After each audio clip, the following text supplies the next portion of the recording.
호세아 4장 4절에서 19절 말씀 우리 한 절씩 교독하겠습니다. 그러나 어떤 사람이든지 다투지도 말며 책망하지도 말라. 내 백성들이 제사장과 다투는 자처럼 되었음이니라.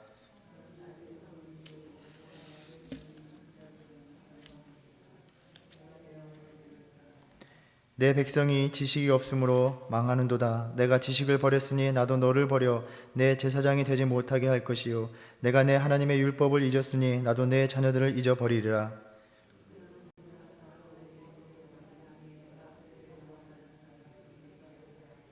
그들이 내 백성의 속죄 제물을 먹고 그 마음을 그들의 죄악에 두는도다.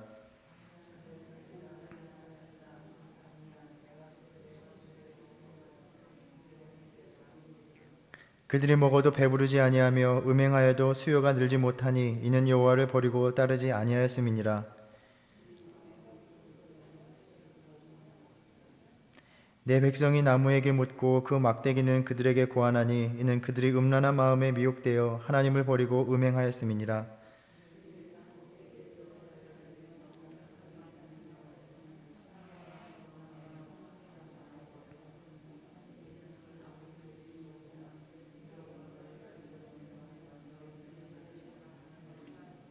너희 딸들이 음행하며 너희 며느리들이 간음하여도 내가 벌하지 아니하리니 이는 남자들도 창기와 함께 나가며 음부와 함께 희생을 드림이니라. 깨닫지 못하는 백성은 망하리라.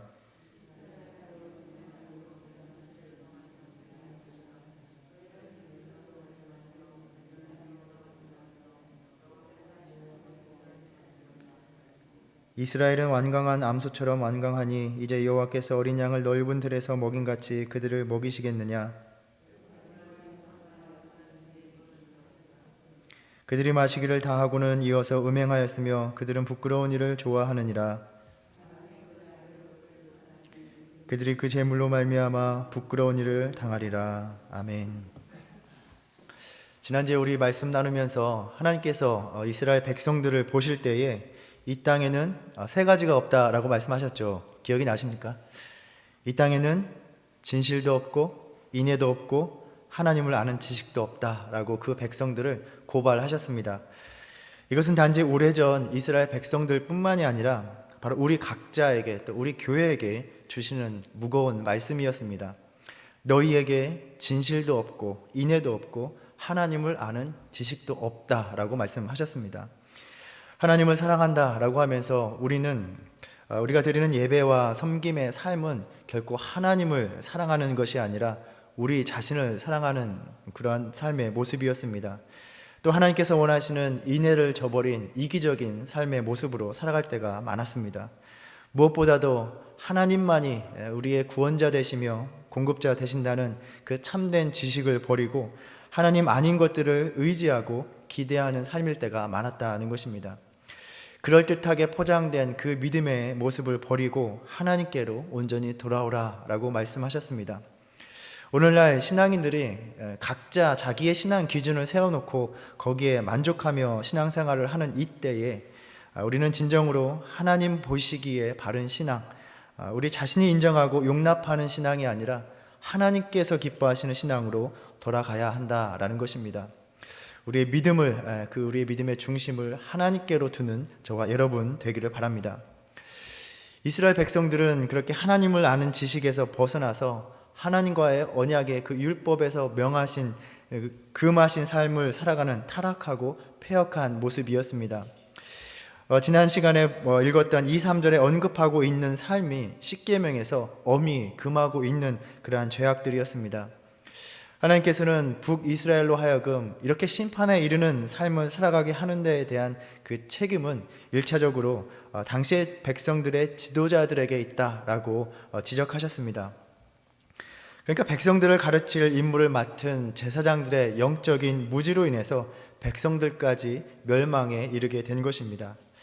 4절에 내 백성들이 제사장들과 다투는 자처럼 되었음이니라 라고 말씀하십니다. 그러니까 서로 다투는 그 고발한다라는 의미입니다. 아마도 이 말은 당시에 이스라엘 안에 있었던 그 범죄와 그로 인해서 하나님의 심판을 받게 된 것에 대해서 백성들과 제사장들 사이에서 서로가 내 탓이다 라고 전가하는 고발하는 모습으로 생각됩니다. 오늘날에도 올바르게 세워지지 못한 공동체의 모습에서 우리는 이러한 모습을 볼 수 있습니다. 서로 올바른 믿음 생활을 하지 못하는 것에 대해서 상대에게 비난의 화살을 돌리는 일입니다. 성도들은 우리 교회가 부족한 것이 다 목회자 탓이다라고 생각하면서 자신들의 목회자를 비난하고, 또 목회자는 아무리 말씀으로 지도해도 성도들의 관심이 없고 따라오지 않는다라고 비난을 합니다. 그런 교회가 건강하게 세워질 리가 없습니다. 공동체를 이루게 하신 것은 서로의 부족함을 채워주면서 하나님 뜻 안에서 합력하여 선을 이루어 가시는 그 하나님의 섭리를 따르게 하기 위함입니다. 우리가 고린도서를 묵상할 때에 고린도 교인들이 바울을 비난했던 것을 우리가 나누었습니다. 그러면서 바울이 전한 복음에서 점점 멀어져 갔고, 교인들은 서로 갈등과 다툼 속에 놓여 있습니다. 성찬을 나누어도 그 성찬 속에서 자신들을 위해 희생하신 하나님이, 예수님의 희생이 드러난 것이 아니라 여유로운 삶 가운데 있는 자들은 그저 맛있는 음식을 가지고 와서, 풍부한 음식을 가지고 와서 다른 성도들을 기다리지 않고 자신들의 배를 불리는 것이 성찬이었습니다. 호세아 시대에 이 백성들을 가르치고 지도하는 제사장들이나 백성들 모두가 하나님 뜻에 바로 서려는 삶의 자세가 되어 있지 않았던 것입니다. 그러니 서로의 탓만하며 하나님으로부터 멀어져 갑니다. 그러니 하나님께서는 어떤 사람이든지 다투지도 말며 책망하지도 말라라고 말씀하십니다. 하나님의 심판 앞에서 너희가 별다를 것이 없다라는 말씀입니다. 그럼에도 불구하고 공동체의 책임에 있어서는 1차적으로 지도자에게 있다는 것을 우리는 부정할 수가 없습니다. 국가의 지도자가 어떠한 정책으로 이끌어 가느냐에 따라서 그 나라의 상황이 달라지듯이 교회도 예외라고 할 수는 없습니다. 오늘 본문의 말씀에서 말씀으로 가르치는 제사장들이 올바른 책임을 다하지 않고 있다라고 지적하고 계십니다. 5절에 너는 낮에 넘어지겠고 너와 함께 있는 선지자는 밤에 넘어지리라. 내가 내 어머니를 멸하리라 말씀합니다. 낮에도 넘어지는 이유는 무엇입니까? 보통 넘어진다는 것은 앞을 볼 수가 없어서 더듬거리는 행동에서 비롯됩니다. 영적인 상태를 말하는 것입니다. 이스라엘의 제사장들은 이스라엘 백성들로 하여금 길을 잃고 헤매게 만들었고, 하나님에 대한 예배, 제사의 개념을 완전히 어긋나게 만든 것입니다. 이 제사장들의 직무 유기는 백성들에게 하나님에 대한 참된 지식을 올바로 전해주지 못한 데 있습니다. 그 결과 하나님께서는 내 백성이 지식이 없으므로 망하는도다라고 한탄을 하십니다. 지도자가 올바른 길로 이끌어주지 못할 때에 온 백성이 망하게 되어버립니다. 마태복음 15장에 보면 예수님께서 바리새인들과 서기관들을 책망하시면서 너희는 어찌하여 너희의 전통으로 하나님의 계명을 범하느냐라고 하시면서 너희의 전통으로 하나님의 말씀을 폐하는도다라고 책망하셨습니다. 말씀을 가르치고 경건의 모범을 보인다는 이들의 지도를 받았지만 그 백성의 삶은 어떠했느냐 하는 것입니다. 예수님께서 이사야 선지자의 예언을 인용하시면서 백성들의 상태를 말씀하셨습니다. 이사야서 29장 13절에 보면 주께서 이르시되 이 백성이 입으로는 나를 가까이하며 입술로는 나를 공경하나 그들의 마음은 내게서 멀리 떠났나니 그들이 나를 경외함은 사람의 계명으로 가르침을 받았을 뿐이라 라고 말씀하십니다. 지도자들의 가르침은 하나님의 말씀이 아니라 그들의 가르침, 사람의 교훈이 되어버렸습니다. 그러니 백성들은 그럴듯하게 하나님을 섬기고 예배하는 것 같지만 마음은 하나님으로부터 멀어지고 하나님이 보시니 그들이 나를 헛되이 경배하는도다 말하실 수밖에 없는 상태가 되었습니다. 결국 심판을 받을 수밖에 없는 심판에 이르는 지경이 된 것입니다. 예수님께서는 그냥 두라. 그들은 맹인이 되어 맹인을 인도하는 자로다. 만일 맹인이 맹인을 인도하면 둘이 다 구덩이에 빠지리라 라고 말씀하셨습니다. 너희가 결국에는 함께 멸망하게 될 것이다 라는 말씀입니다. 오늘 본문에서도 그러한 제사장들을 향한 심판의 말씀을 전하고 계십니다. 6절의 그 부분을 새 번역으로 읽어보면 내가 제사장이라고 하면서 내게 가르쳐 준 것을 버리니 나도 너를 버려서 내가 다시는 나의 성직을 맡지 못하도록 하겠다. 내 하나님의 율법을 내가 마음에 두지 않으니 나도 내 아들, 딸들을 마음에 두지 않겠다라고 말씀하십니다. 제사장들은 그 당시에 하나님의 율법에 대한 지식, 하나님에 대한 온전한 지식을 가지고 있는 사람들이었습니다. 이들이 그 지식을 올바르게 가르치지 못했다라는 것은 결국에는 그들조차도 하나님의 율법을 잊어버린 것과 같은 것입니다. 잊어버림은 의식적으로 거절하는 것, 외면하는 것, 불순종하는 것을 의미합니다. 하나님의 말씀이 요구하는 바를 스스로 지킬 뿐만이 아니라 백성에게 가르침으로써 하나님과의 언약 관계 안에 올바로 머무르게 만들어야 했습니다. 그런데 오히려 자신들과 백성이 하나님과의 언약을 깨버리는 삶을 살아가고 있는 것입니다. 우리가 알듯이 제사장의 직은 가문을 통해서 집안으로 전해지는 것이었기 때문에 하나님께서 그 제사장들을 버린다는 것은 그 자녀들도 제사장이 되지 못한다는 것을 의미합니다. 그 자녀들을 잃어버린 것과 같다는 것입니다. 한 주석가는 이것은 단지 제사장직이 끊어지는 것뿐만이 아니라 오히려 그들에게 자녀가 없을 것이다 라는 저주의 어법이다 라고 이렇게 말하기도 합니다. 예수님께서도 바리새인들과 서기관들을 책망하셨듯이 제사장들이 지식을 올바로 가르치지 못한다는 것은 그 말씀 속에 담긴 하나님의 진정한 뜻, 그 본질과 의도를 바르게 전달하지 못한다는 것을 의미합니다. 특별히 이 심판의 말씀이 제사장들과 같은 말씀을 맡은 자들에게 주시는 것이기 때문에 제 개인적으로는 더 무겁게 두렵게 다가오는 말씀입니다. 우리가 신앙생활을 하다 보면 하나님의 말씀이 왜곡되는 것은 참 한순간입니다. 깨어 있어서 그 말씀의 의미를 분별하려 하지 않으면 어느 순간 하나님의 말씀이 아니라 그 말씀을 전달하는 사람의 생각이 그 가르침이 되고 예수님의 말씀처럼 그저 사람의 교훈으로 전달되게 되는 것을 우리가 보게 됩니다. 신학교에 가면 처음에 학생들이 많이 힘들어하는 경우가 많습니다. 자신들이 이제 신학교에 와서 배우기를 기대했던 것과는 너무 다른 경우가 많기 때문입니다.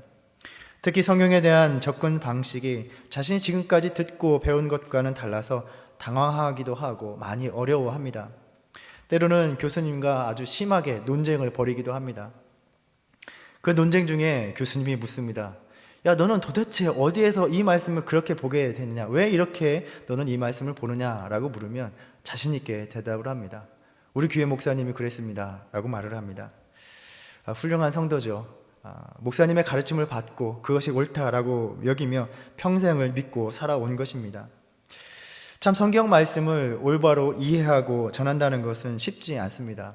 저도 그렇고 종종 말하기를 논문을 쓰는 것보다 설교를 하는 것이 더 어렵다라고 말을 하곤 합니다. 논문이야 논리적인 모순을 바로 잡으면 되지만 설교는 누군가의 믿음을 형성하는 일이기 때문입니다.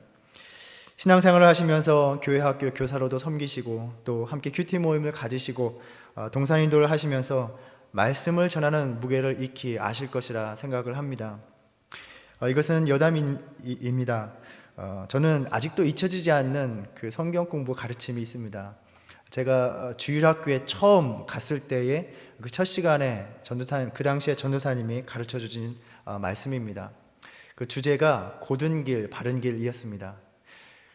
어떻게 가르쳐 주셨냐면 우리 믿는 사람들은 고든 길을 가야 된다. 믿지 않는 사람들은 자꾸 굽은 길로 가려고 한다. 그렇게 하시면서 어떻게 예를 들어 주셨냐면 너희가 고든 길로 가야 된다. 이렇게 굽은 길로 가면 안 된다. 이렇게 가르쳐 주셨습니다. 그 가르침을 받고 저는 심히 고민하게 됐습니다. 그 당시 80년대 마을은 다 굽은 길이었습니다. 야, 믿는 사람들은 항상 곧바른 길로 가야 된다라고 가르쳐 주셨는데 제 앞에 항상 놓인 길들은 그 마을 길들은 꾸불꾸불한 굽은 길들이었습니다. 내가 과연 이 길을 가도 되는 것인가? 그때부터 저에게 심각한 고민이 되었던 그러한 기억이 있습니다. 물론 그 말씀이 기억났기 때문에 새롭게 말씀을 깨닫게 되는 그런 계기가 되었습니다. 때로는 그 말씀이 사람의 권위에 의해서 가려지는 것도 우리가 보게 됩니다. 오늘날과 같이 수없는 영상으로 말씀을 들을 수 없었던 때에는 아마 지금도 있을 텐데 극동방송이라는 그런 라디오 방송을 통해서 여러 목사님들의 설교를 듣기도 하였습니다. 어떤 분들은 어느 목사님의 설교 테이프 시리즈를 아주 몇십 개씩 구입해서 늘 테이프를 틀고 듣는 분들도 있었습니다. 사실 오늘날도 온라인상으로 말씀을 들으시면서 주로 듣는 설교자들의 말씀을 계속해서 들으실 거라 생각을 합니다. 그런데 여기에 담긴 위험은 내가 선호하고 있는 그러한 목회자들 또 설교자들의 말이면 하나님의 말씀이 그들의 권위가 하나님 말씀보다 더 높이 여겨지기도 한다는 것입니다. 그러니까 그분이 말하는 것이라면 나는 무조건 믿게 된다는 것이죠. 물론 믿지 말라는 것이 아니라 그 어느 누구의 권위도 하나님의 말씀 위에 설 수 없기 때문에 언제나 말씀을 들을 때에 내가 하나님께 순종하게 되는 것인지 그분의 말을 더 따르는 것인지 늘 분별해야 한다는 것입니다. 수천 년 전에 일어난 사건, 그때 그 당시에 주셨던 그 말씀들, 오늘날 우리의 삶에 이해한다는 것은 참으로 쉽지 않은 일이기도 합니다. 무엇보다도 우리가 성령의 인도하심을 구하지 않으면 안 되는 일입니다. 더 명확한 이해를 위해서 원래 언어의 뜻으로 볼 때에 맞는지, 전체적인 문맥은 맞는지, 그 당시의 역사적인 사회적인 배경에서 받아들여진 이 의미가 오늘날 우리의 삶에 적용할 수 있는 것인지 모든 것을 늘 살펴보아야 하기 때문에 평생에 걸친 훈련이 필요한 일이기도 합니다. 이 설교를 계기로 하나 말씀드리고 싶은 것은 말씀을 묵상하다 보면 아주 기가 막힌 묵상이 나올 때가 있습니다. 참 은혜가 되는 묵상이 될 때가 있습니다. 그런데 한 가지 신중해야 하는 것은 과연 그렇게 묵상할 수 있는 근거가 내가 읽었던 말씀 어느 구절에 담겨 있는가를 신중하게 살펴야 한다는 것입니다. 무엇보다도 전체적인 문맥이 이러한 묵상을 이끌어내고자 하는 목적과 의도가 있는지를 계속해서 생각해야 하는 것입니다. 그렇지 않으면 참 은혜스러운 묵상인데 참으로 황당하고 어이없는 말씀 이해로 빠질 때가 많이 있다는 것입니다. 한 예로 이전에 룻기 설교를 준비하면서 온라인에서 한 설교를 들었습니다. 3장 부분이었는데 보아스가 타작마당에서 먹고 마시고 즐거워하며 곡식단 더미 끝에 누웠고 룻은 계획한 대로 그의 발치 이불을 들고 누웠습니다. 보아스가 아침에 깨어보니 한 여인이 자기 발치에 누워 있음을 발견합니다. 이때의 장면을 이렇게 설명하는 걸 들었습니다. 자신에게 의탁하겠다는 룻을 보아스는 인자함으로 헤세드를 대합니다. 그런데 이 장면을 설명하고 나눌 때에 나이 많았던 남자였던 보아스가 이 젊고 아리따운 여인을 보고 이 룻을 보고 얼마나 좋았겠느냐고, 마치 보아스의 태도를 늙은 남성이 젊은 여인을 향한 음흉한 시선으로 풀어내는 것을 보고 참 황당하기도 하고 실망했던 적이 있습니다. 하나님께서 과연 그러한 의미로 이 부분을 깨닫게 하시고자 한 것이 아닐 텐데 우리는 말씀을 읽을 때에 우리의 인간적인 마음으로 상상을 하면서 해석을 할 때가 많다는 것입니다. 때로 정말 은혜가 되는 묵상이 있다 하여도 그것이 그 본문의 그 말씀 어느 구절에 근거할 수 없다면, 하나님께서 특별히 그 본문을 통해서 말씀하고자 하시는 것이 아니라면 그러한 묵상은 과감히 버려야 할 필요가 있다는 것입니다. 호세아서의 전체 내용을 볼 때에 제사장들의 전한 지식은 참된 하나님의 뜻을 담고 있는 지식이 아니라 백성들이 세상적인 관심사를 쫓아가도록 타협하고 왜곡된 지식이었을 것입니다. 그러면서 백성들의 호응을 이끌어내는 그러한 가르침이었을 것입니다. 그러니까 그들은 하나님을 섬긴 것이 아니라 백성들을 섬긴 것입니다. 7절과 8절에 그들은 번성할수록 내게 범죄하니 내가 그들의 영화를 변하여 욕이 되게 하리라. 그들이 내 백성의 속죄 제물을 먹고 그 마음을 그들의 죄악에 두는도다 라고 말씀하십니다. 그들이 번성한다라는 말은 제사장의 수가 많아진다라는 것입니다. 한마디로 제사 드릴 일이 많아졌다라는 것입니다. 상식적으로 제사장들의 수가 많아지면 그 백성들이 올바른 지식으로 인도되어야 될 텐데 오히려 상황은 그 정반대였습니다. 제사장들은 백성들의 속죄 제물의 일부를 받아서 살아갔던 사람들입니다. 더 많은 사람들이 제물을 가지고 나오면 나올수록 그들은 더 많은 것을 자신들의 몫으로 얻을 수가 있었습니다.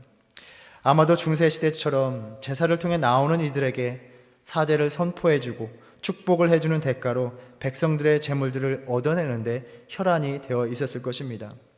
백성들의 죄를 통해 나오는 속죄 제사가 이들의 부의 수단이었기 때문에 오히려 백성들이 죄를 더 많이 지으면 지을수록 속죄 제물을 더 많이 가지고 나올 것이기 때문에 백성들의 죄로 자신들의 배를 불리는다라고 말씀하신 것입니다.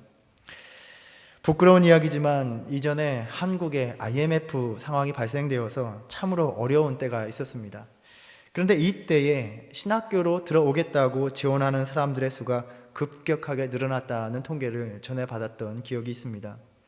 이 어려운 시기에 하나님의 부르심을 받아서 일하겠다는 소명이 아니라 세상이 돌아가는 것을 보니 무엇을 해도 어렵고 보아하니 성직에 있는 것이 가장 안정적으로 보이더라는 것입니다. 한마디로 종교를 자신과 가족을 먹여 살리는 수단으로 삼고자 한 것입니다. 그 똑같은 상황이 바로 호세아 시대에 벌어진 것입니다. 하나님의 말씀으로 온전히 양육하고 전하기보다 오히려 사람들의 수만 늘리는 데 급급했을 것은 뻔한 일입니다.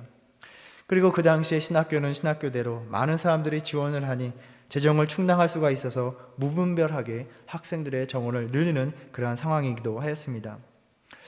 물론 그 가운데서도 하나님께서는 신실한 종들을 통해서 하나님의 역사를 이루어 가십니다. 하지만 호세아 시대의 그 실상이 오늘날의 단면과 별다르지 않다 하는 것을 우리가 보게 되는 것입니다. 하나님께서는 제사장들이나 백성들이나 구별됨을 볼 수 없기 때문에 모두 똑같이 그들의 행실대로 벌하실 것이며 갚을 것이다 말씀하십니다.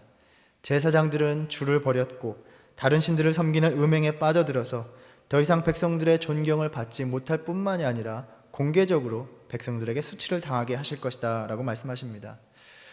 우리가 2장 말씀을 나누면서 하나님께서 어떻게 하나님 되심을 알게 하신가에 대해서 나누었습니다. 그들이 누리던 것들을 다 빼앗으시고 그들이 아무런 열매를 얻지 못하게 하실 것이라 하셨습니다. 포도주를 얻을 시기에 그것들을 다 도로 빼앗으시고 포도나무와 무화과나무를 거칠게 해서 들짐승들에게 먹이리라 하셨습니다. 그들이 누리던 것을 다 빼앗길 때에 비로소 이것은 하나님께서 주셨던 것이구나 하고 깨닫게 된다는 것입니다. 마찬가지로 제사장들은 희생제물에서 비롯된 고기를 먹을 것이지만 배부르지 못한다, 즉 만족감을 얻지 못할 것이다 하나님께서 심판의 말씀을 하셨습니다. 이러한 제사장들의 가르침을 받고 살아가는 이스라엘 백성들의 삶이 어떠할지는 불을 보듯 뻔한 일입니다. 여호와를 아는 지식이 없기에 하나님과 함께 다른 신들을 섬기는 우상 숭배에 빠져 살아가는 것입니다. 11절에 음행과 묵은 포도주와 새 포도주가 마음을 빼앗느니라 라고 말씀합니다.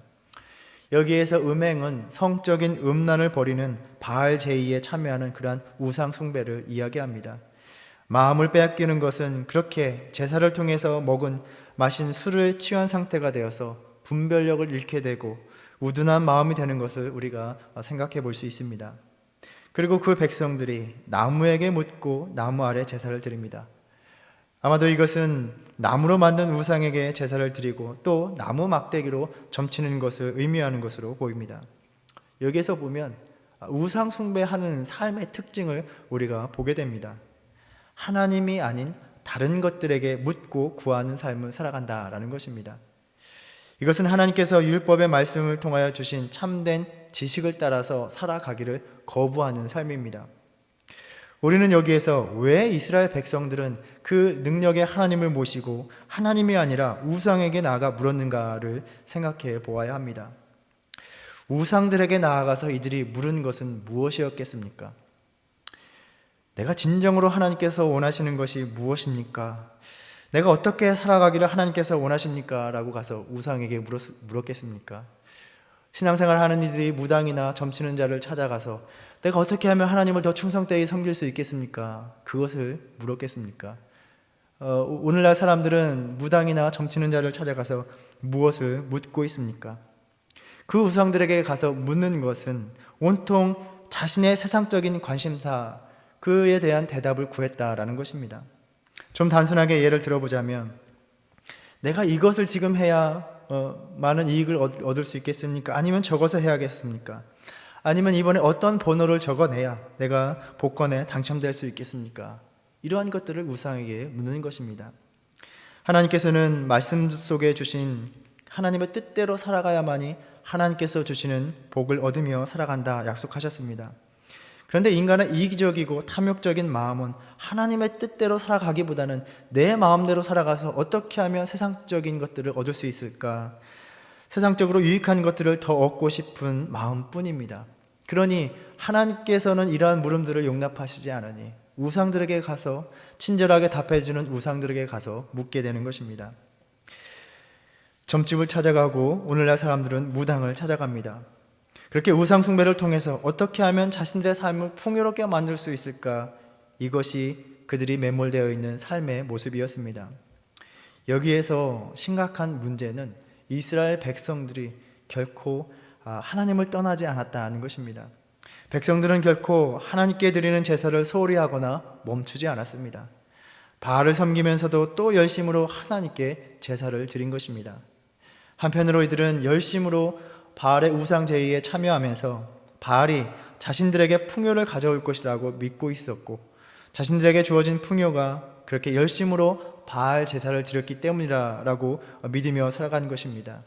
또 한편으로는 열심으로 하나님 앞에 나와서 속죄 제사를 드립니다. 제사장들은 제물을 받는 데만 혈안이 되어 있어서 백성들이 하나님 앞에서 어떻게 살아가야 하는가를 가르치는 데는 관심이 없고, 이제 제사를 드렸으니 내 죄를 하나님께서 다 사하셨다, 걱정하지 마라, 열심히 제물을 바치면 된다, 오늘날로 이야기하면 열심히 내가 이 헌금을 바치면 하나님께서 다 용서해 주실 것이다, 이러한 자세로 백성들을 가르친 것입니다. 그러면서 백성들은 내가 하나님 앞에 속죄 제사를 드렸으니 나의 모든 죄는 용서받았구나, 홀가분한 마음으로 나아가서 다시 한번 마음껏 우상들에게 가서 자신의 세상적인 관심사를 채우기 위해서 묻고 제사를 드리고 문란한 제의에 참여하면서 쾌락을 채우면서 살아갑니다. 내가 또 죄를 지면 다시 하나님 앞에 나아가 속죄 제사를 드리고 제물을 드려서 해결하면 된다라는 아주 가벼운 마음뿐이었습니다. 우리가 나누었듯이 하나님 보시기에 도대체 진실도 없고 인애도 없고 하나님을 아는 지식도 없는 삶일 뿐이라는 것입니다. 우리는 이 이스라엘 백성들의 삶을 보면서 참 이스라엘 백성들은 하나님 앞에서 죄악된 모습으로 살아가는구나 라고 생각할 수 있겠지만, 바로 이것이 오늘날의 신앙의 모습과 별다르지 않다는 것입니다. 하나님을 예배하는 자리에 나오지만 그 예배 가운데 정말로 하나님의 뜻이 무엇인지를 구하는 그러한 마음으로 나오지 않습니다. 예배 행위를 드린 것 자체로 만족하고 위안을 삼습니다. 그리고는 홀가분한 마음으로 돌아가서는 세상적인 관심사를 채우기 위해서 열심으로 분주합니다. 하나님을 섬긴다 하지만 나의 삶의 관심은 온통 나의 삶에 바라는 것들을 채우는 데에만 매몰되어 있다는 것입니다. 우리의 모습은 과연 하나님의 말씀을 구하는, 하나님의 뜻을 참되게 아는 그 지식으로 살아가는 모습인가 돌아보라라고 말씀하십니다. 우리 모두는 세상을 향해서 말씀을 전하도록 맡은 자들입니다. 하나님의 말씀으로 세상 사람들의 관심을 채워주라고 보내심을 받은 것이 아닙니다. 세상적인 관심을 가지고 살아가는 그들에게 이 땅에서 하나님의 관심사가 무엇이고 하나님의 뜻이 무엇인지를 가르쳐 주라고 우리에게 말씀을 주셨습니다. 오늘 말씀을 통해 볼 때에 제사장들은 왜 실패했습니까? 하나님의 말씀으로 자신들의 관심사를 채우며 살아가려 했기 때문입니다. 백성들은 왜 실패했습니까? 오로지 자신들의 세상적인 관심사대로 살아가려 했기 때문입니다. 우리는 이들과 다른가? 실상 그렇지 않다는 것입니다. 하나님께 예배 드린다고 해서 세상적으로 살아가고 있는 우리의 삶이 용납될 수 있다라고 착각해서는 절대 안 된다 말씀하십니다. 하나님께서 가장 싫어하시는 것이 하나님께 예배하면서도 이것을 세상적인 삶에 대한 변명과 위안의 구실로 삼는 그러한 모습입니다. 하나님이 호세아를 통해서 주시는 말씀은 하나님을 섬길 것이냐 다른 신을 섬길 것이냐를 묻고 계십니다. 오늘날 주변을 돌아다보면 참 세상적인 삶의 모습에 대해서 적당한 관용으로 살아가는 삶의 모습이 지배적입니다. 교회에 속해 있다라고 하면서도 세상적인 삶의 자리에 어울리고 따르며 살아가는 것이 결코 괜찮지 않다는 것입니다. 그러한 삶을 단호히 끊어야 한다라고 주님은 분명하게 말씀하십니다. 어떠한 타협도 하나님은 허용하지 않으신다는 것을 말씀을 통해서 우리에게 분명히 말씀해 주고 계십니다. 우리가 아무리 신앙생활을 하여도 정작 하나님이 기뻐하시는 신앙이 되지 못한다면, 삶의 모습이 되지 못한다면 아무 의미가 없다는 것입니다. 하나님을 아는 지식은 내가 온전히 하나님만 섬기기를 주님이 원하시는구나를 철저하게 깨닫는 것입니다. 오늘 이 말씀을 통해서 우리의 삶을 돌아보면서 하나님을 아는 지식을 회복하는 저와 여러분 되기를 바랍니다. 하나님의 뜻에 삶의 중심을 두고 살아가면서 온전히 하나님과의 깊은 관계로 나아가시기를 주님의 이름으로 축원합니다. 기도하겠습니다. 하나님, 호세아를 통해 선포하신 말씀으로 하나님 앞에선 우리의 적나라한 모습을 들여다보게 하셨습니다. 하나님을 예배하고 섬기며 살아간다고 하지만 그마저도 우리의 세상적인 삶을 위한 수단으로 삼고 세상적인 삶에 대한 변명의 구실로 삼기도 하는 우리의 모습을 발견합니다. 하나님 앞에서 진실되지 못한 삶을 고백하며 온전히 하나님과 교제하는 삶이 회복되기를 원합니다. 우리의 연약한 믿음을 붙들어 주시옵소서. 하나님이 기뻐하시는 믿음의 삶을 회복하는 이 교회가 되게 하여 주시옵소서. 예수님의 이름으로 기도드립니다. 아멘. 하늘에 계신 우리 아버지여, 이름이 거룩히 여김을 받으시오며 나라의 임하옵시며 뜻이 하늘에서 이룬 것 같이 땅에서도 이루어지이다. 오늘날 우리에게 일용할 양식을 주옵시고 우리가 우리에게 죄 지은 자를 사하여 준 것 같이 우리의 죄를 사하여 주옵시고 우리를 시험에 들게 하지 마옵시고 다만 악에서 구하옵소서. 나라와 권세와 영광이 아버지께 영원히 있사옵나이다. 아멘.